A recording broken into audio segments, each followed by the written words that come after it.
Good morning and welcome to NUFC Matters with me, Steve Wraith. Apologies for the early start, but Gibbo and I have got to go to Malcolm Dix's funeral today and pay our respects to the great man, and we needed an early start. Malcolm is trying to get onto the show. He seems to be having some technical difficulties. Maybe the dogs attacked him and the way out early doors, John.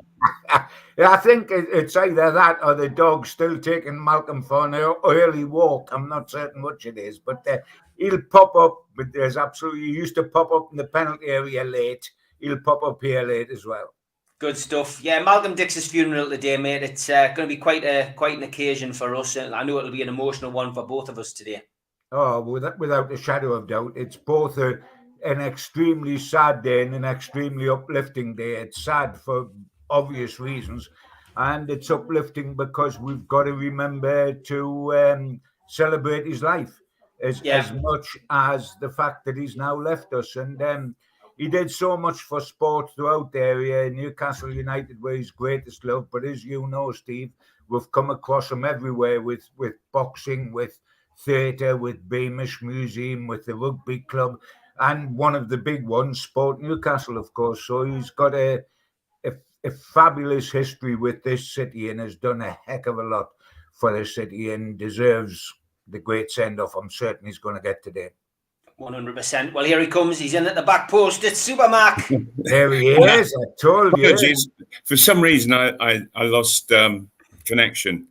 No worries. It had like a little swirl running round and round when you first came on. I said to Gibbo, I said, "Is that Malcolm?"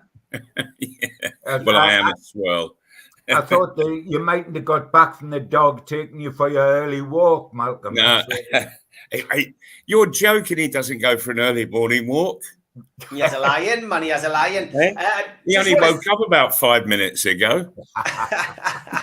Just want to say, lads, it was great, wasn't it? The Christmas event on Friday, and I mean, you mentioned it in your column yesterday, Gibbo. I mean, collectively, between our event, between the food bank collection, and between the True Faith event on Thursday, and the fact that there was a lot of matching going on by our new owners, i.e., any amount that was raised, they matched. We raised a staggering £15,000 at the weekend for the food bank. Newcastle fans, John. That is absolutely incredible. I mean, terrific, and for a very, very, very good cause. And it's good to see, and it's good to see Newcastle United being identified with it through NUFC Matters and through the new board doing their little bit. And yeah, that was all good news. The party was fabulous. It was stowed out. There was a lot of fun in it. And the man on me right there was in good form. So it was a good day all around.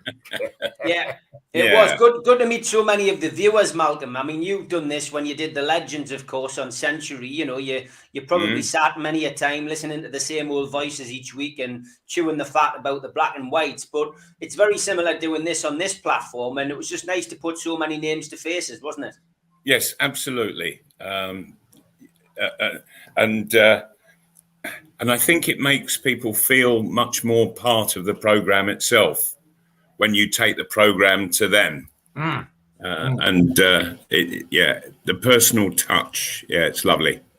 Yeah, everybody was coming up and sort of saying when they were introducing themselves to me, and Joe Bloggs, you know that voice at here, and I always ask a question about Joe Linton or whatever.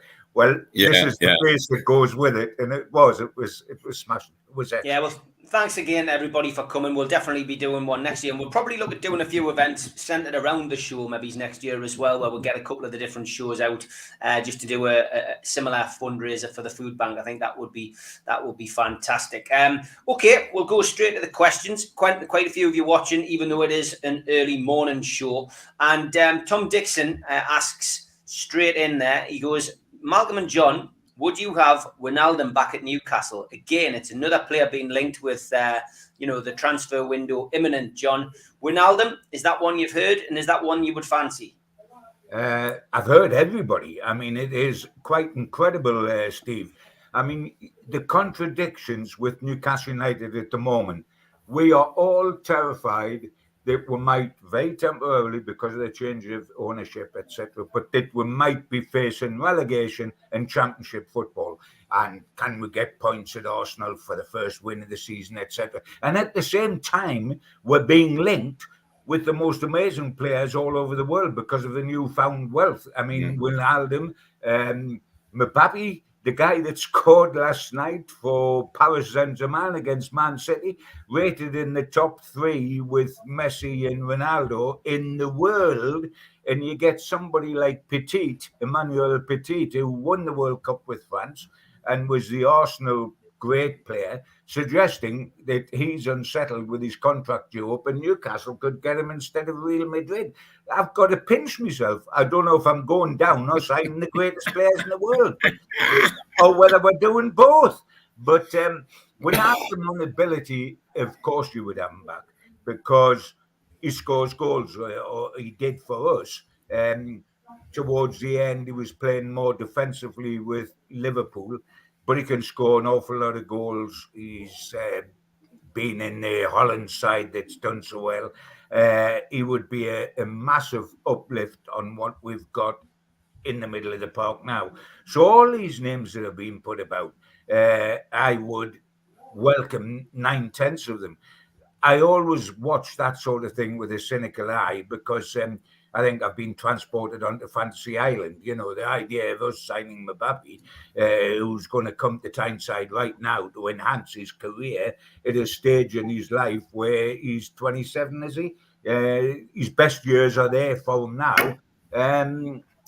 I take with a huge pinch of salt things like that, and would prefer to live in the realistic world and stay up first before we start talking about the world's superstars. But yeah, I would take it. Of course I would take it.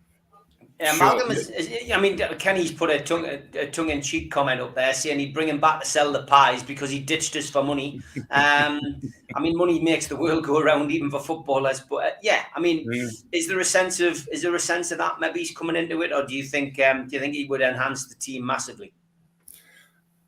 It'd probably improve it. I don't know whether it'd enhance it hugely. But I think that there are more important things that need to be addressed before you start going into the midfield. The first thing that has got to happen is there's got to be a completely new structure of defence with new personnel. Because what I saw, and I've been quite horrified through this season so far, but what I saw against Brentford was absolutely horrific at the back, and there can be no excuses whatsoever. And so, if you don't get your defence sorted out, it doesn't matter whether you have Wijnaldum in your middle, Mbappe up front. You can have Ronaldo up there. You can have all sorts. If you're just giving goals away all the time so cheaply, and plus the fact, what I think that what people must take into account is the position in which Newcastle find themselves. They are not going to be taken seriously by any of these names that are being mentioned. That Wijnaldum is not going to risk, by joining Newcastle, risk going into the Championship.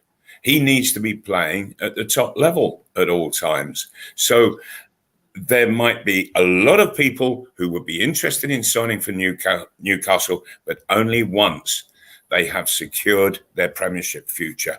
And that has got to be the first task in hand.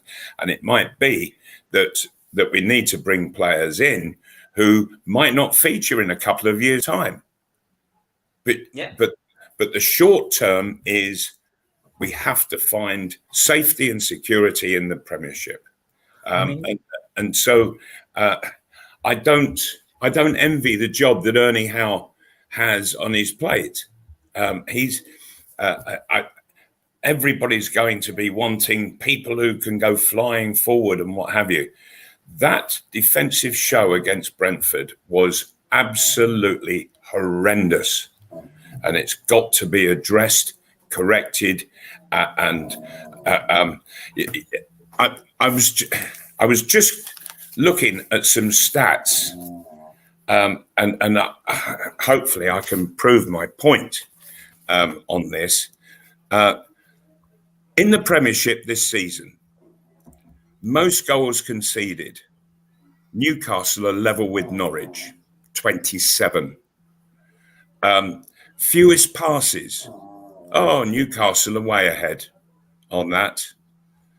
Fewest shots on target. Norwich are on 33. Newcastle 41. They're second. And in all of this, if they're not first in this failure piece, they're second. Fewest passes in opponent's half. Norwich are worse. Newcastle are second. Fewest touches. Newcastle. Fewest expected goals. Norwich, then Newcastle. Footballers will look at this and say, "I'm not going there." You want to go up in your standards, not take a nosedive. And Newcastle right now are a nosedive for all the good and better Premiership players. It's a very, very difficult situation right now, and somehow the poor manager, Ernie Howe, he has got to find a team, formulate it, get it functioning so that we're not giving cheap goals away. We are pushing up and playing more in the opponent's half than in our own half. And we proved on Saturday that there are goals in the side. Fine. Well, let's keep that going. But there's...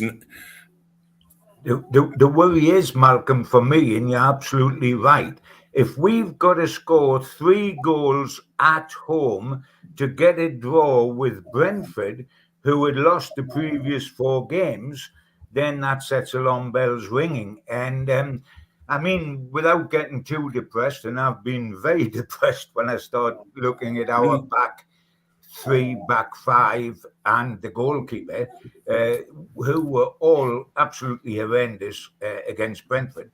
There was a lot of pluses in that game. I thought going forward, we were so much better. We played so much more in their half. The wing backs were pushed up, so it became a 3-4-3 rather than the back 5 defending on the 18-yard line. There was a lot to admire going forward in the second half of the field, in the opponent's half of the field. Yeah. But it was so abysmal at the back that you couldn't get away from that. And the sad thing for me is that when we took the lead so early, you thought, you've got a right chance. If we could have held that lead for half an hour and we'd been 1-0 up against Brentford, who had lost their last 4 games, they would have been deflated and we could have had a platform to go on and win.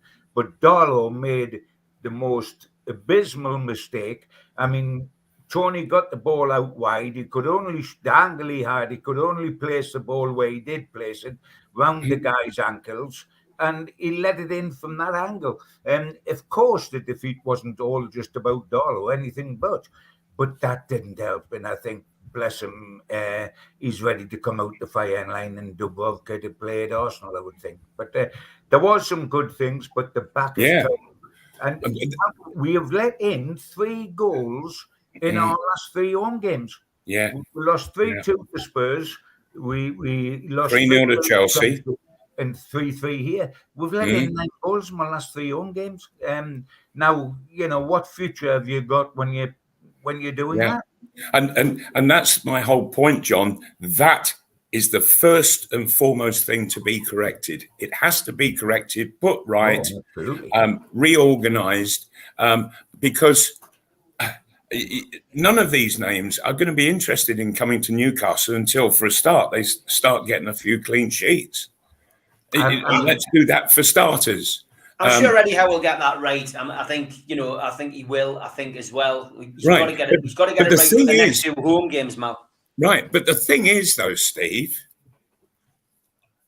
the 2 players who were booked for making such stupid, were they even tackles? I'm not sure, but Kieran Clark and Shah, they've just come back from internationals. They're international players.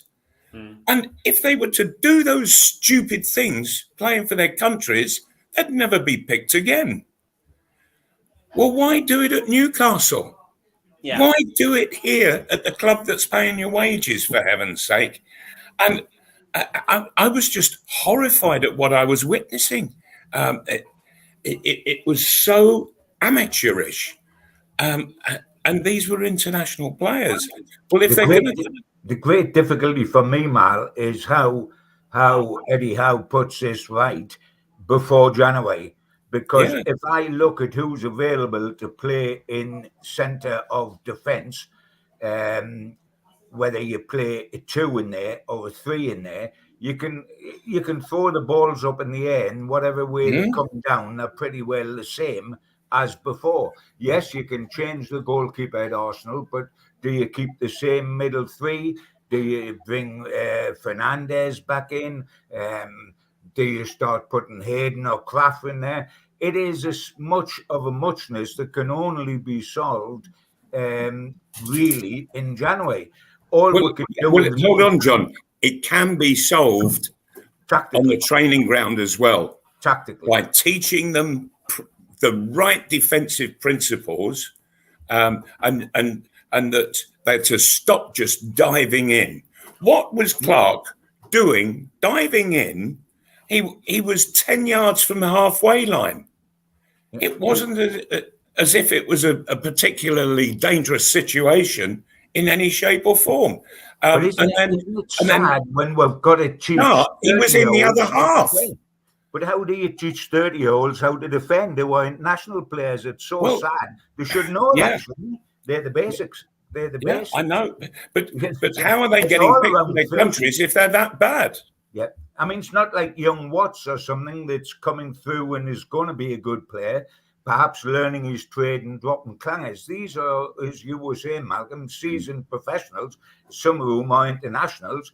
They're either internationals or they're skipper of the team. So in either 30 or slightly above or 27 in Lascelles' case, they ought to know the basics. If they don't know the basics by now, there's something sadly wrong. Sure. Now, I'll give you a further example of something that I noticed last Saturday.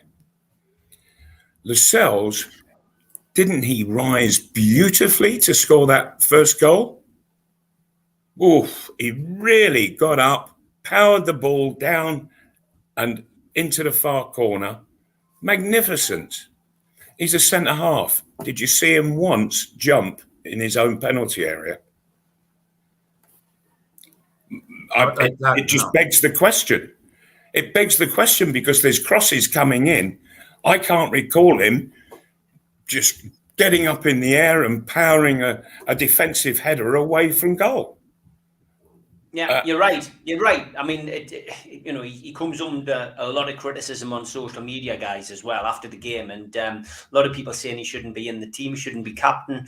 A lot of questions and a lot of solutions to find in a short space of time before transfer window opens in January. But got to get 6 points out of those 2 games. We've said it often enough. I'm going to ask a question from Twitter from Ethan. He says, will Steve Bruce do well at Manchester United if he actually goes there, John? Well, I wish him all the best, and I wish Manchester United all the best, and maybe they deserve each other, bless them. I mean, it is an absolute nonsense, isn't it? I mean, this weekend, we will sign Mbappe and Steve Bruce will become manager of Manchester United, pink pigs will fly, we'll win 6-0 at Arsenal, and Sunderland will go down into League Two. I mean, really, really, guys, can we get in the real world here? Yes, it would be very interesting. He's thrown his hat in the ring, and so is Mark Hughes. Well, have you looked at Mark Hughes' managerial record to go short term to? I mean, is it possible that if that sort of move's made, we can drag Manchester United down into the relegation fight, kids? Never say never, guys. Never say never. I tell you what, we've got them coming up shortly. Wouldn't it be a bit fabulous if Steve Bruce was manager of Manchester United when they play Newcastle in December? Yeah. Manchester United, as Steve Bruce said, are no longer interested in tactics. Well, of course. Perfect fit. Perfect fit. Tactics can't get in the way. Got a question for you, Mal, as well off Twitter from Ian Watson. He says, Steve, I was recently watching Scotland versus England at Hampden in 1972, and Malcolm came off the bench. I was just wondering if he's got any stories about the game. England won 1-0. Yes, we did. It was, we were up at Hampden Park. The situation was, because on the previous Saturday we had beaten Wales down in Cardiff, and then on the Wednesday we had a nightmare at Wembley, and we lost to Northern Ireland, and Scotland had won twice, and so we had to win to come joint top. We had to win. And so I was left on the bench, having played in the two previous games, and up front was Rodney Marsh, and so it was about halfway through the second half. We were 1-0 up at the time. And Marshy, he got the ball, and he did one of his tricks and looked to nutmeg the Scottish defender who took the ball off him. And Alf Ramsey turned to Harold Shepherdson, the coach, and just said, "Get that bloody clown off." And so Harold went out to arrange the substitution, and then Alfie turned the other way and he said, "You," pointing to me, "get yourself ready, quick."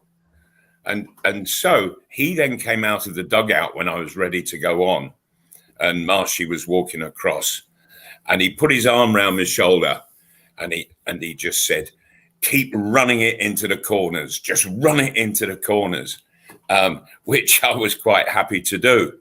And in the last few minutes, Scotland were putting us under the most intense pressure in our own penalty area, and a corner was knocked in. The ball was knocked down, and it finished up at Moro's feet, and he was coming out. He was sort of dribbling it out of the penalty area, and I was on the halfway line, and I was making a run to go down the right wing. So Moro just had to clip it sort of down towards the corner flag, and away I'd go. And so there it was, and for all the world, Moro looked as if he was going to knock it that way. And all of a sudden, blindly, he's just smacked it right across to the other side, from inside right to outside left, where Borley had come out the area and was flying up. Well, Borley didn't quite fly, but he was going at top speed for him up the left wing. And I, going the other way, I had dragged all the defenders across onto my side of the pitch, and Borley just had a clear run. And he went all the way up, and he got to the corner flag, and he sat on the ball. At Hampden Park, with 128,000 totally drunk Scotsmen who now just wanted blood. You do not take the mickey out of the Scots at Hampden Park, for heaven's sake. And there was Borley, and he sat on the ball. And I was sprinting across the field going, "Get up, Borley, get up on your feet." And in the end, there was a bit of a melee, and Scotland got possession and went on the attack again. And they got another corner. And so in similar circumstance, Moro's come out with it. And he's not, and I thought he was going to knock it up the line to me. And this time he's knocked it again out to Borley on the other side. And it was almost like a repeat show. And Borley has just run the ball all the way to the corner flag. And he's made out as if he's going to go and sit on the ball again. And we're going, no, Borley, please don't. We are not going to get out of this stadium alive. If you do, don't sit on it. And he sort of motioned to sit on it again and stood up, and motioned again. And as Scottish defenders were getting across the pitch towards him, he turned around, got hold of the saltire hanging from the corner post, and wiped his nose. I honestly can tell you that all blood just drained from the faces of all the English players, and we thought, oh my word! And it was seconds later that the final whistle was blown, and what a job we had getting down the tunnel and into the dressing room. And we sat there, and there were very high frosted glass, with the metal in it, for strengthened glass. And they were just chucking rocks at the glass from outside, and we were just getting covered in all those little squares of glass that were just showering down on us. And we didn't get out the dressing room until it was about 2-3 hours later. And we had been told that we could go home for the weekend and rejoin the next evening down in Hertfordshire. Well, I was supposed to get a train at about 6:30, and I didn't get to the station until 9:00. Oh dear me! And so, thanks very much, Borley. He was a lad. Both he and Alf Ramsey absolutely hated the Scots. It was a hatred of passion that they had. And why? I don't know. I never was able to get to the bottom of it. I asked Borley many times, why do you hate the Scots so much? And he would just sort of wink and move on. So why that was, I don't know. But he just couldn't resist himself, Alan Ball. Brilliant stuff. Great story. Thanks for asking that. Ian, yes, Will, it was good to meet you in the Backpage shop, although briefly I was in a bit of a rush, mate, but always nice to see and put a name to face. So we had a good time on Tyneside. We'll go to you, John, for this one.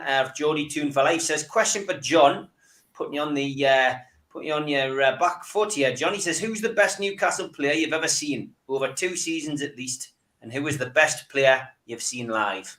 So I guess that one doesn't have to be Newcastle. No, the best player I've ever seen. It's a heck of a question because I've always been in love with number 9s because that is the magic of the side.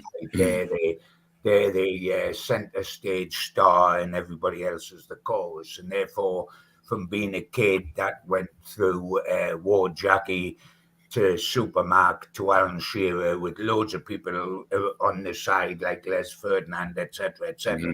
So I've always loved number 9s. Very difficult to compare goalkeeper to an outside left, for example. How on earth do you do that?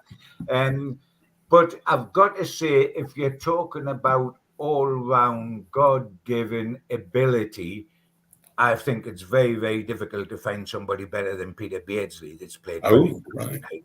Simply because he could score goals, not to the level of Supermac and Alan Shearer, of course, but he could score goals and make them. If you remember the season he had with Andy Cole, when Andy Cole smashed the Newcastle goal scoring record, scored 40, 41 in one season, and Beardsley had about 26 as his partner and made half of Coley's goals for him. So for sheer talent and ability, natural ability, I take Peter Beardsley, which is absolutely frightening. When you think that he was turned down by Oxford and Cambridge when he was having trials from Wallsend Boys Club, it tells you a lot about why those clubs are where they are today, if that's the way the judge soccer meet that they thought Peter Beardsley couldn't play. So I go for him. The best I've seen play in the world, and this is a sign of age, is Pelé. I was lucky enough in 1970, after we'd won the World Cup in 66, to go over to Mexico to cover the World Cup, which was won by the Brazilians, which is the greatest side I've ever seen play, is that Brazilian side. Tostão, the centre forward, was about 5'6" and he had one eye. One eye. Yeah, he did. And he won the World Cup and played magnificently as the pivot, not as the goal scorer. Pelé, sensational. Loads of others. Maradona's done it. Cruyff's done it. If you go off a tangent, Eusebio's looked a great player. You go to Messi and Ronaldo from today. But I would have to go Peter Beardsley and Pelé. Great stuff. Excellent. Thanks for answering that, John. I've got to give a shout out to the sponsors. Big shout out to Spider VPN for all your internet security. They are the boys to trust. Great to see the guys on Friday night having a good time and enjoying themselves. They're on their Jolly Hollies at the moment in sunnier climes. But a big shout out to the lads from Spider VPN for all your internet security.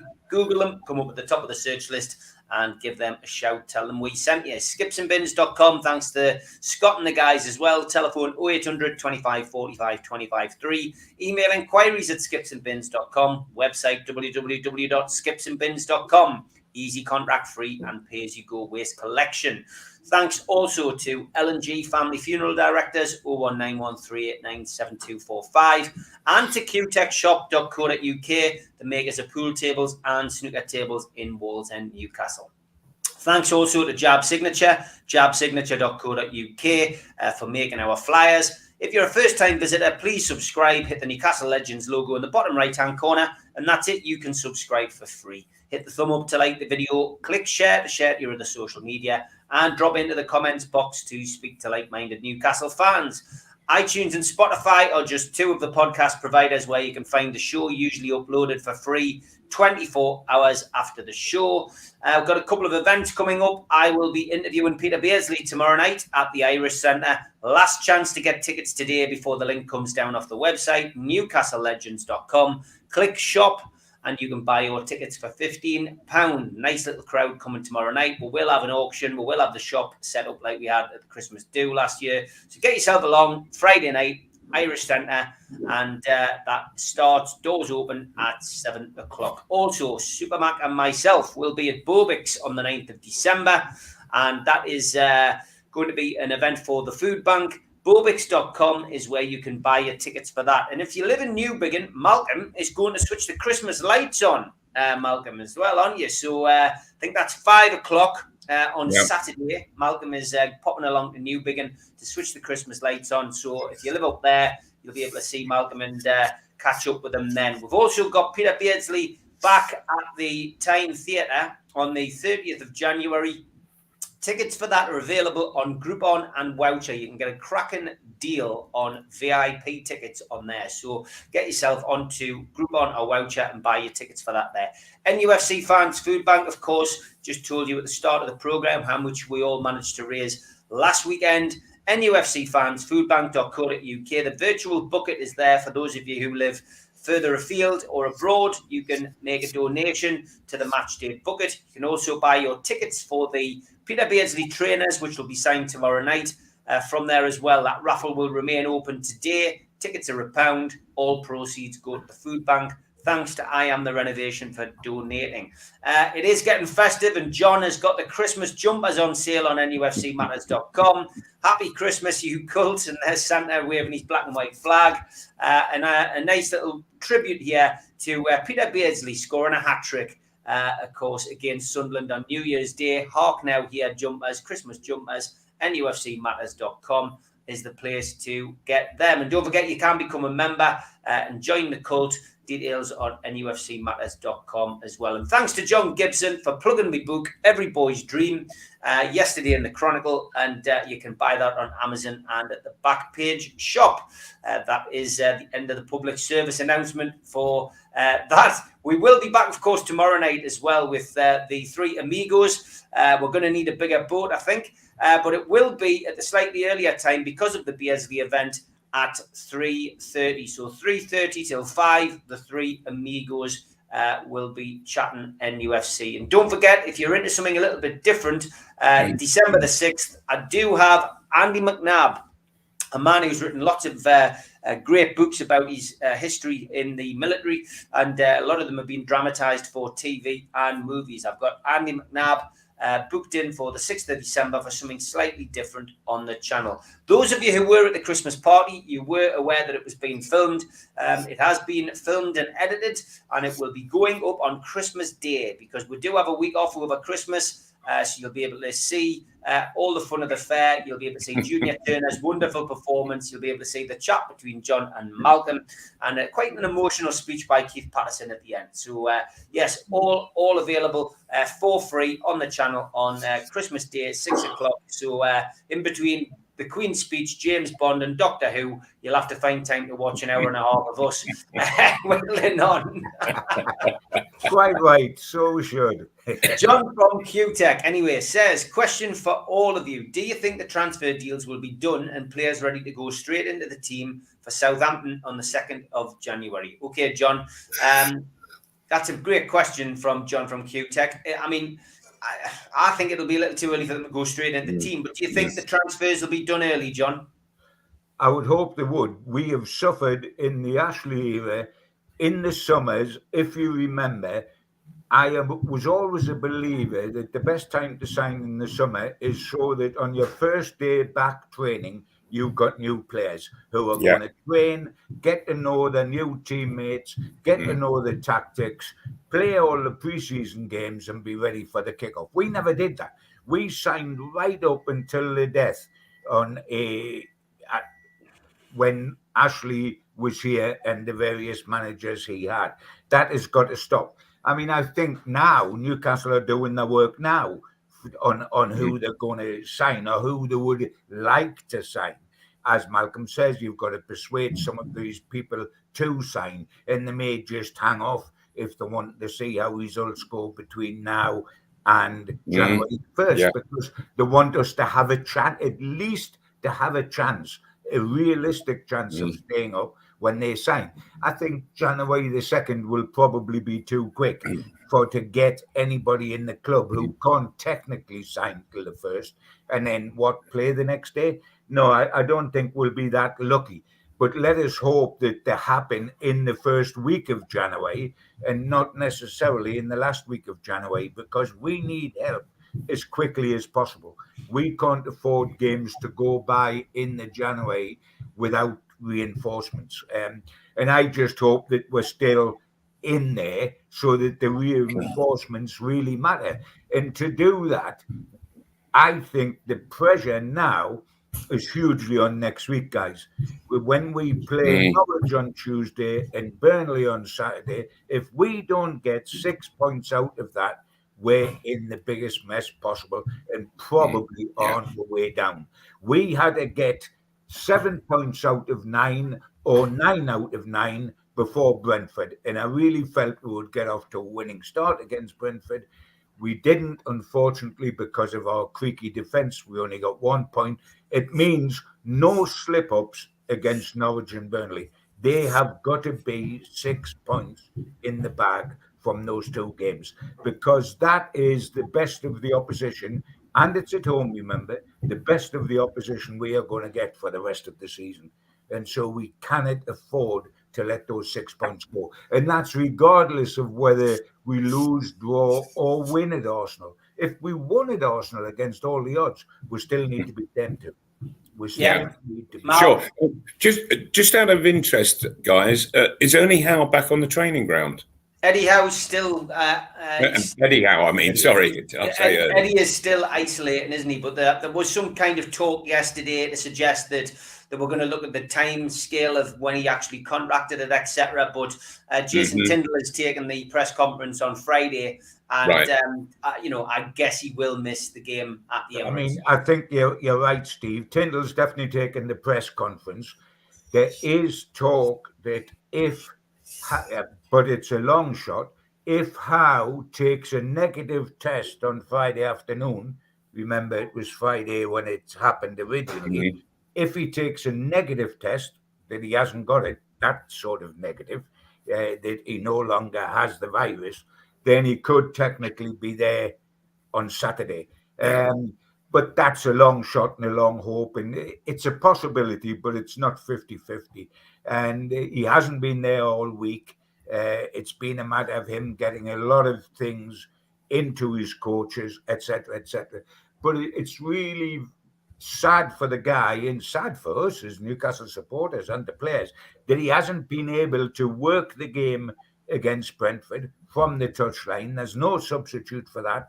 Sitting in your hotel room with an open line is not a good substitute for being on the touchline. And he hasn't been able to work on the training field this week when his internationals are back for the first time, really, to train daily. So it has been a desperately unfortunate time for Newcastle United. But isn't it typical of our sort of luck that if we get everything sorted and we manage to show Mike Ashley and Steve Bruce where the door is, having put the key in it and opened it and said, that's the way you go out, that before we can turn around from that, we're deprived of the new manager. It's been absolutely crazy. And when you think that the next game after Arsenal, if he's not available for Arsenal, is Tuesday night, he has no time to work with the team after the Arsenal game before we play again on Tuesday night, has he? The games, it's ironic that the midweek game is coming the exact week that he's sort of trying to get back into step. It has been hugely, unfortunate. But hey, we can't cry over spilt milk. We've got to make the best of it that we can.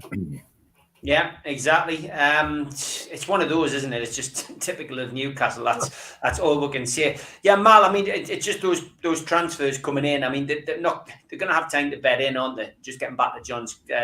Just sure. And also that they cannot sign until the 1st of January, and so there's going to be a lot of activity going. At the beginning of the transfer window, not just at Newcastle, but throughout football.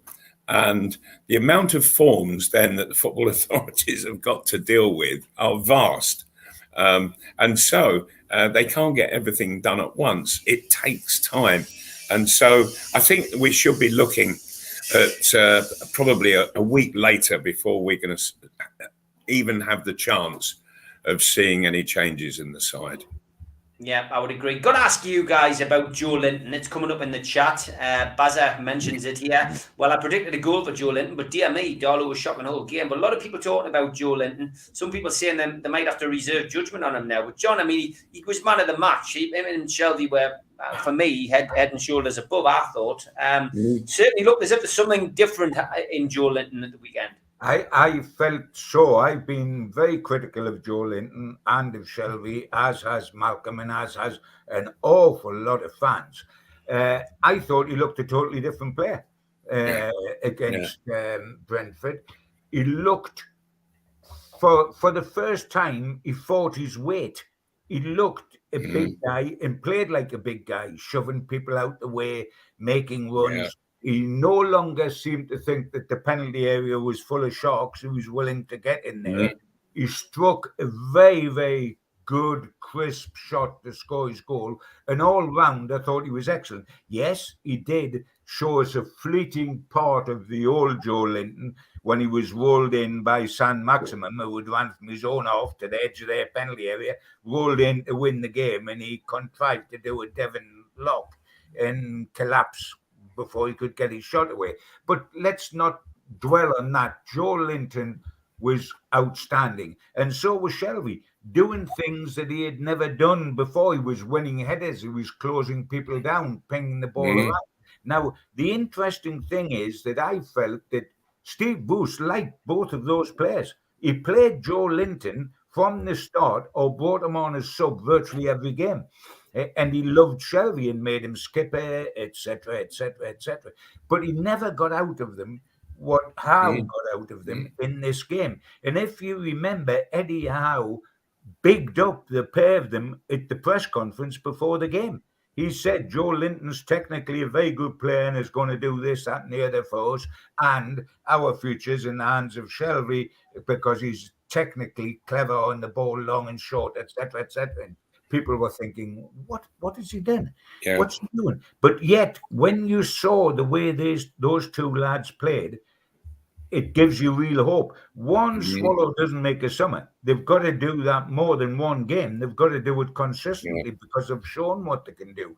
But perhaps Joe Linton was so short on confidence and Howe was giving him that confidence that he looked a good player. And by the way, just mentioning in passing too, when Fraser come on, he got a tune out of Fraser as well. The ball he put in for San Maximum's equaliser for 3-3 was exquisite, and he did it a couple of other times. So maybe we're going to see this. We're going to see Howe get a tune out of Shelby and out of Fraser and out of Joe Linton. Wouldn't that be marvellous? I still want to see it work on Willock, who I thought was very average in the game, to be truthful. He hasn't got his mojo back. And then we need the miracle to work at the back, don't we? By Joe, we need the miracle to work at the back. But I've got to hold my hand up and say I was thrilled to bits, no ifs or buts, with Joe Linton and Shelby. Yeah. Same for you, Malcolm? Yeah, I've got to totally agree on that. If you remember that last season, I was so suspicious about Joe Linton and how many times he was losing the ball through a game that I actually counted every time that a ball went to him. Did he maintain control of it or did he lose it? And he was losing 2 out of 3. He was losing possession for every 3 times the ball went to him, twice. And that's worse than amateurish. Shelby, do you know, I saw him sprint against Brentford for the first ever time. He's never sprinted. And yet I saw him really sprint, close a midfield opponent down. And I thought, great, that's what needs to be done. Simple things like that, instead of just standing off and let the midfield player some 10 yards away just spray it about as he wants, Shelby closed him down, forced him to pass it backwards. Well, that's what sides are doing to us. Now let's start doing it to them. And all of a sudden we might be able to turn the tables on them. And if Shelby can make such a difference in his game, his own game, then others have got to follow. And certainly Joe Linton, well, he wasn't following anybody. I thought he was absolutely terrific. He looked head and shoulders above everybody. But it begs the question, what on earth was going on prior to Howe arriving here? Because Joe Linton has really looked a quite pathetic character.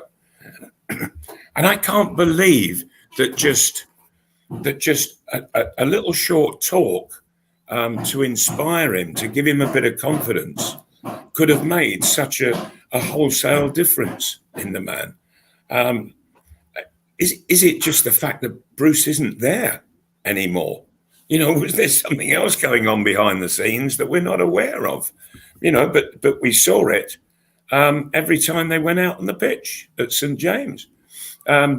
So, if the changes that we witnessed against Brentford in just the attitude of players, if that is just a hint of what Eddie Howe is capable of doing, then keep it going. And who knows what the team will actually be playing like come January when the window does open.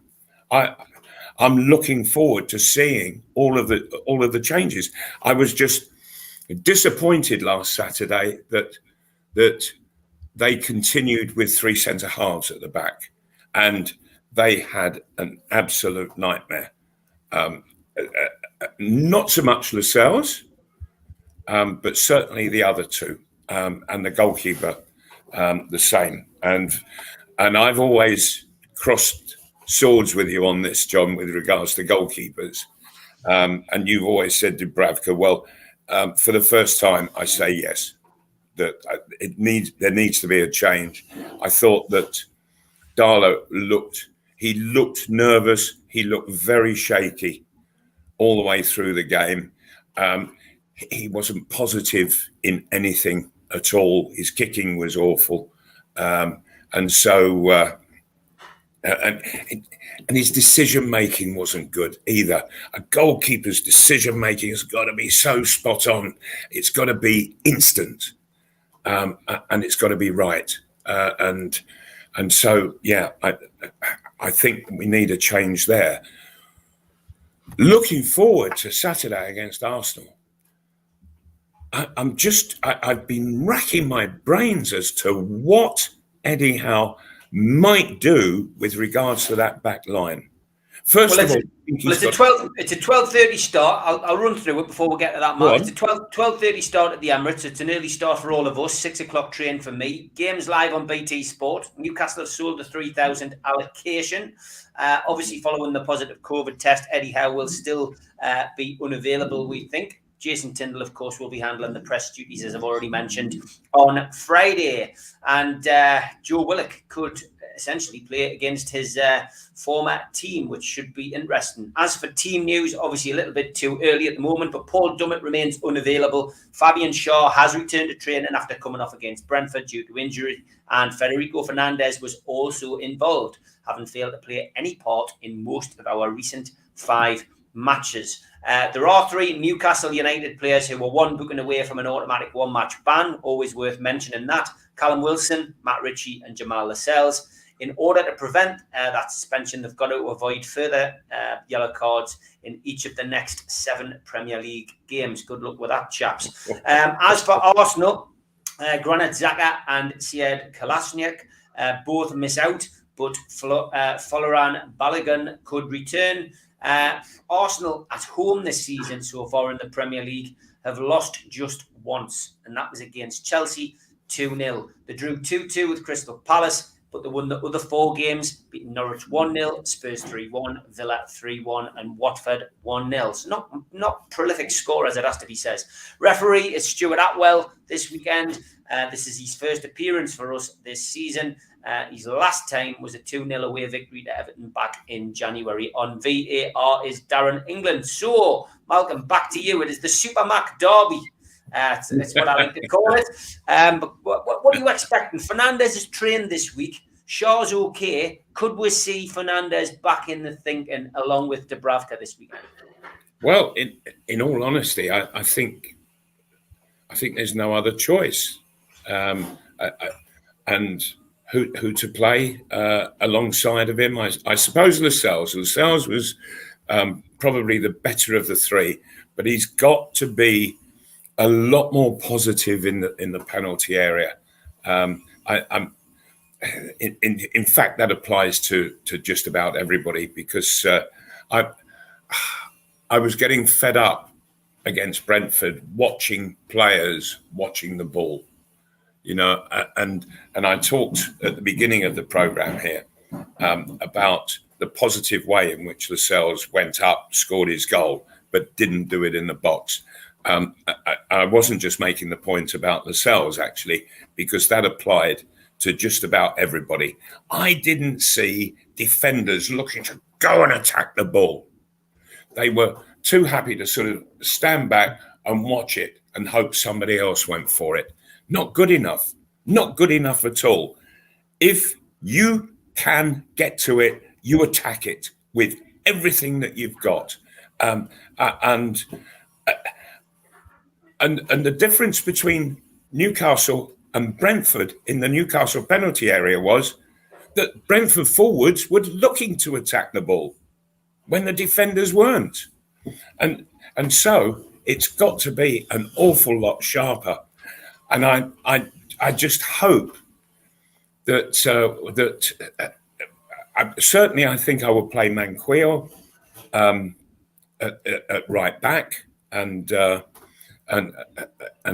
push the other lad forward, son Murphy. I push him on a bit. He's more dangerous in the opposing box. In the opposing half and looking to knock it into the box. And I think that the same has to apply to Richie, but I'm not sure if we've actually got another left back, John, have we? You know, if Dummets injured. They spent 16 million or something on Jamal Lewis, but he's not a left back. But he's supposed to be. That's what can't he masquerades at. That's what he masquerades at. Yeah. I tell you what, Malcolm, if he can't get in now, and I'm not advocating whether he should or shouldn't, but if he can't get in now, the way we're defending, and you're an out-and-out left-back that's made your reputation there, and you've just played for Northern Ireland at left-back against Italy, then he's never going to get in, is he? I mean, I don't know quite what he's... Yes, he can't defend, but my Jove, Malcolm, he's not alone in not being able to defend at the back, is he? That's true, but... With the wing-backs we've got, I mean, Richie, bless him, love his attitude, love him going forward, but his neck, he must screw his neck into the ground like a corkscrew with turning to look over his shoulder as the ball goes over his head and the winger cuts inside. It's difficult. I mean, it's what you said, Malcolm, about Manquillo. I could follow that totally. They must make a decision on Lewis. Does he get a chance or is he not good enough for a chance? Will they think about putting Hayden into midfield to try to stiffen up in front of a porous back line to try to, because it's Arsenal, and then change it back when we play Norwich and Burnley? There's a lot of decisions to be made, but they're all in defensive positions. There's not a lot wrong with this fielder forward. John, I see exactly where you're coming from on that. The thing is, though, that if you're going to make those changes, you need to work hard through the week on the training ground, just so that everybody feels comfortable with what the final product is that's going to go out on the pitch. Down in London against Arsenal, and that's where I feel that coaches don't have the same impression as the manager would have if he's in there as well, and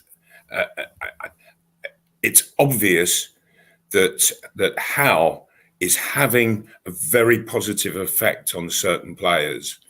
We need that effect to happen with all of the players, all of the team, and it is a very sad thing that his presence isn't there, and it makes it quite difficult, I think, for the coaches. But they will do their best of that. I'm absolutely sure. Players. When you have a situation like that where your manager's absent through illness, they should just have this personal motivation within them to go and really give it and do it. And we saw it. We saw it surprisingly, I think, with Joe Linton, with Shelby. so come on, others, come on, get into the spirit of it all, and really go for broke. And well, did you see Arsenal at Liverpool last weekend? They were an utter shambles. Now, I'm not saying that Newcastle can go and do a Liverpool against them, but they're coming off the back of an absolutely shocking performance. Yeah, and it is a great chance for Newcastle to catch them cold, perhaps. Let's hope so. Let's hope so. Quick prediction, John. From my point of view, what Malcolm said was absolutely right about Liverpool. But before that, the Renaissance, they'd won 8 and drawn 2 of their 10 games before they went to Liverpool. And they will be stung by Liverpool and be wanting a reaction. We don't do well down there. On our last 10 visits to Arsenal, since we won there in 2010, 9 in the league, 1 in the cup, we've lost all 10 of our last 10 visits. Eddie Howe went there 5 times with Bournemouth and lost 5 times with Bournemouth. So our record at Arsenal is not great. Now, records are there to be beaten and they're there to be smashed. I don't think, and by Jove, do I want us to. I'm getting desperate. This would be unlucky 13. If we don't win this one, it's unlucky 13. 13 matches without a win. I think we won't win this. I think we'll lose 2-0. But I think we'll then go and smash Norwich and Burnley. Okay, well, I hope so, John. I hope so for the latter part of what you just said.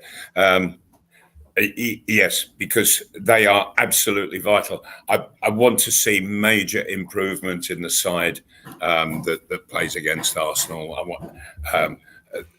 I want to see those positive changes that we've seen in 2 or 3 of the players that we've discussed today. I want to see it in everybody. But I really can't see Newcastle getting anything out of this game.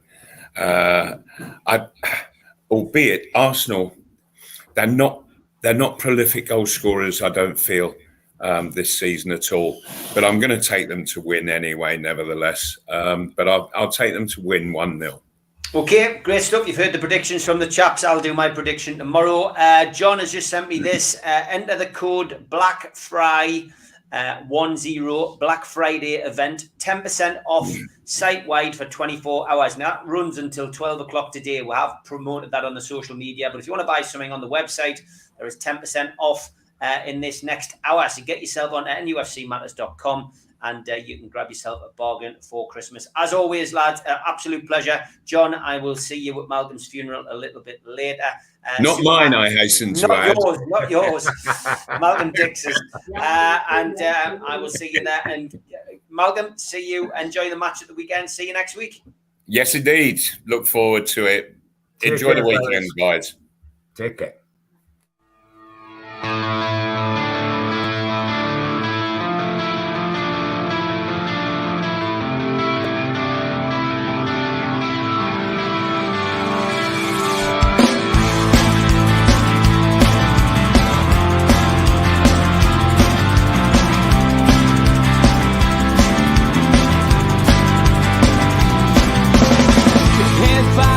Critics attack. It feels like I've been talking to myself again.